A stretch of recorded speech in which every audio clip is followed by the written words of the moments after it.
জপের মালাতে তর্জনী ব্যবহার করা হয় না কেন? পূজনীয় স্বামী সোমেশ্বরানন্দজি মহারাজকে এই প্রশ্ন করেছিলেন কোনো এক ভক্ত। মহারাজ বলছেন, এগুলো বডি ল্যাঙ্গুয়েজের মধ্যে পড়ে। তর্জনী সাধারণভাবে শত্রুর দিকে নির্দেশ করে। সেজন্যই কথাবার্তা বলার সময় বলা হয় আঙুল নেড়ে কথা বলতে নেই। বিশেষ করে তর্জনী ব্যবহার করে কথা বলাটা অভদ্রতা। যেমন তিলক করার সময় মাঝের আঙুল ব্যবহার করা হয়।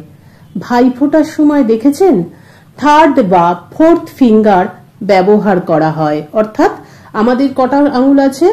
বৃদ্ধাঙ্গুষ্ঠ মানে বুড়ো আঙুল, তার পাশেরটাই হলো তর্জনী, তার পাশেরটা হলো মধ্যমা, তার পাশেরটা হলো অনামিকা এবং তার পাশেরটা কনিষ্ঠা। তো ভাইফোঁটার সময় এই মধ্যমা বা অনামিকা ইউজ করা হয়। তো মহারাজ বলছেন যে দেখবেন ভাইফোঁটার সময় এই দুটোর একটা ব্যবহার করা হয়, তর্জনী কখনো ব্যবহার করা হয় না। বলছেন যেহেতু তর্জনী শত্রু নির্দেশ করে, শ্রীকৃষ্ণ সুদর্শন চক্র কোথায় ধরেছিলেন লক্ষ্য করুন, তর্জনীতে। সেই জন্যই জপের মালাতে তর্জনী ব্যবহার করা হয় না।